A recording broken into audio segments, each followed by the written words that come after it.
Hey, what's going on there, fellow delinquents? Mischief here, and I brought my Glock 17 out. My Glock 17 has some interesting sights on there right now. These are KNS Precision Switchback sights, and they are actually flip-up sights. So if you're running an optic or if you're running a suppressor and your sights do not clear whatever you're trying to shoot over, then these sights flip up and allow you to do that. However, this does create an interesting dynamic.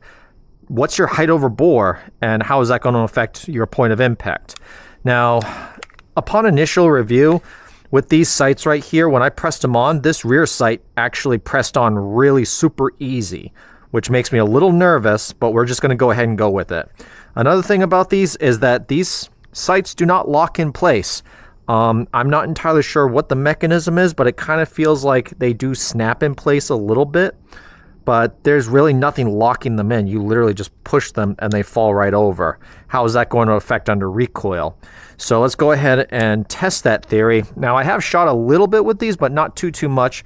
I shot it like 15 yards or something, and with the sights flipped up, I noticed the point of impact seemed a little bit high. So I got two NRA instructor targets down there. They're 8-inch circles at about 50 feet.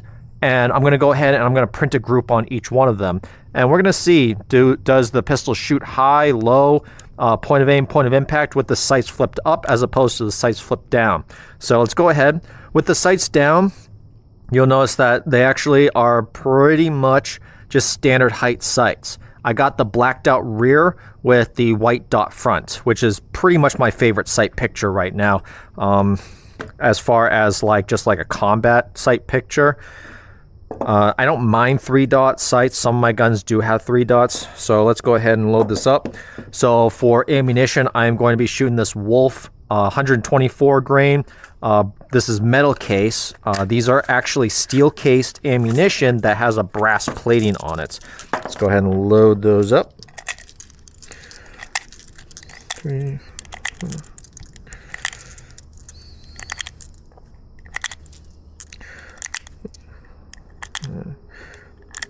All right, get my ears on, and I'm going to start with the target on the right first and see what happens. Let's see if I can just hold on that little NRA symbol right in the center of the target.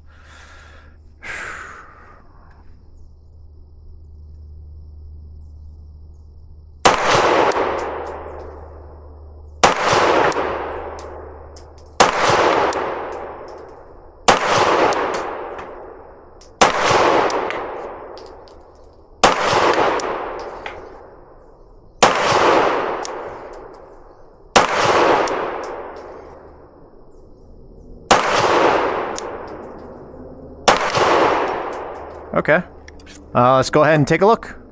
A lot of vertical up and down stringing. And it's favoring left, which is rather interesting because that rear sight actually seems like it's a little bit more to the right. So I'm not entirely sure why it's favoring left, but I have my front sight right about here and it's hitting about point of aim, point of impact at 50 feet. Let's go ahead and flip those sights up and see what we get on this target right here. Flip that up. All right. I'm going to hold dead center and see where my point of impact is.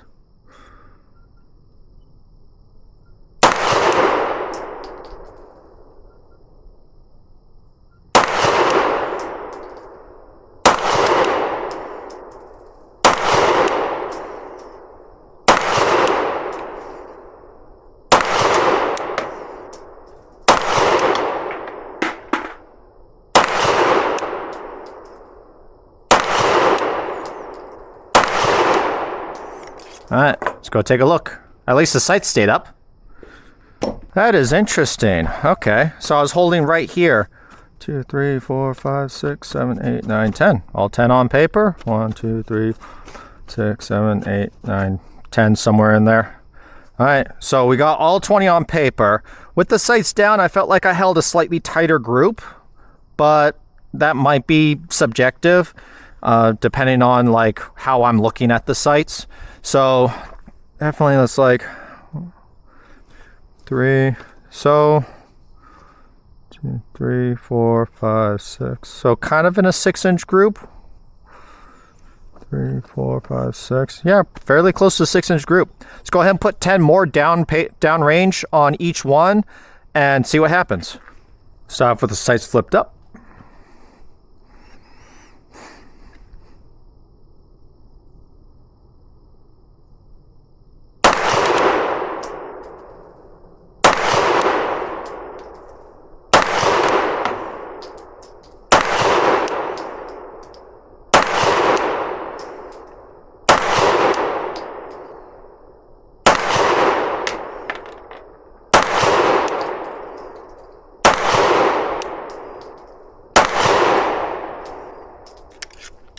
All right, let's go ahead and flip the sights down.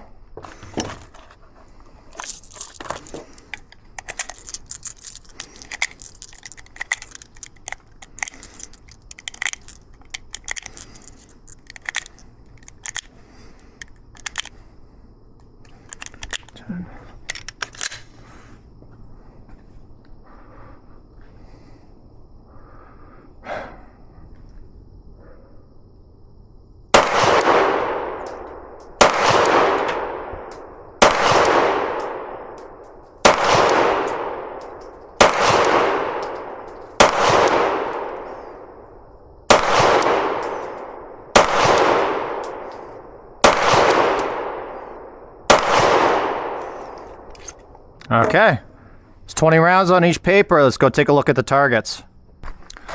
All right, with both papers, it looks like I was able to keep all 20 rounds inside the 8-inch circle. 1, 2, 3, 4, 5, 6. Maybe within the 6-inch circle. 1, 2, 3, 4, 5. So this one, I definitely think I kept them in the 6-inch circle. This one's kind of iffy because we're about halfway down, so that might be touching the line right there. So you need to get 16 out of 20 shots in the 6-inch circle at 15 yards. So for both of these, and it's at 45 feet, I believe this is 50 feet. This is usually how they have these set up. But yeah, it obviously passed it. But those sights, I was actually a little surprised. I was favoring a little bit to the left. This one right here with the sights flipped up, I felt like I started drilling them somewhere around the center with no problems. And this one over here, like, one a little bit high. Yeah, they're still fairly center. You know what? Let's go ahead and do some mag dumps and see what happens with those sights if we go mag dump with it flipped up or flipped down. All right, here we are about 10 yards from the steel. Go ahead and do 2 5-shot strings.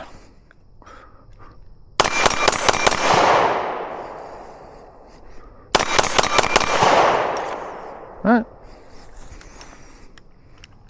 Sights work fine. Let's go ahead and flip these up.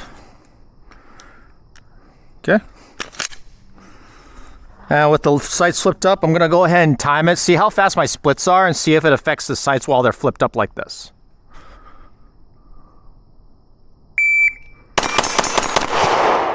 I was starting to walk a little bit to the left. 81 for that first shot. We had a 20, a 21, a 19, and an 18. So we're getting sub-20s. Not too bad.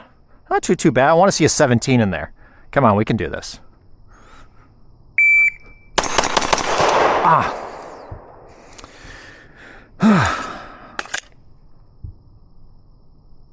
Hang fire? Probably not. I've actually never seen a hang fire. I have seen failure to go off. The primer's definitely dented. Yeah.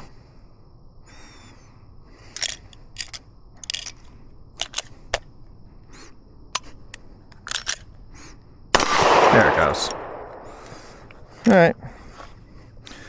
81 again. 20, 19, 15. Okay. We got a 15 in there. Nice.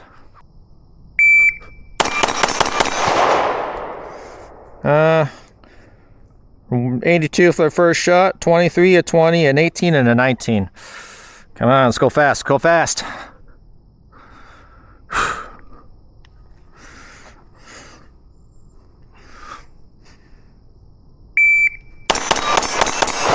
Trigger freeze.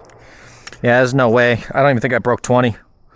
74 for that first shot. We did a 21, a 26, a 24, and a 21. Well, good news is the sights don't seem to be affected by recoil. I'm shooting as fast as I can, and these sights are staying up. So I think they work pretty well. The only thing is, though, is that if you have something that goes bumps against them, they're going to flip down. And there's really not much you can do about that. Another issue you might run into is this rear sight right here. See how far back it goes? So that right there, when you go to put it onto an MOS model, the MOS cut for the rear sight is actually going to be a little bit farther back. So just be careful, because you're definitely going to have some overhang. These are more intended for Glocks that have standard sights without the MOS cut, and then they're expecting you to probably put an RMR cut in there. Well, you can, or you can just use them as suppressor sights when you need them. Other than that, they seem to work as advertised. I don't really have any complaints about them. When you have them flipped up like this, expect to have some height over bore, because you are definitely going to have some height over bore with that, maybe about a good 3/4 of an inch to an inch. But other than that, yeah, that's basically all I got for you. So make sure you stay out of trouble. If you can't stay out of trouble, you didn't learn from me. Meow.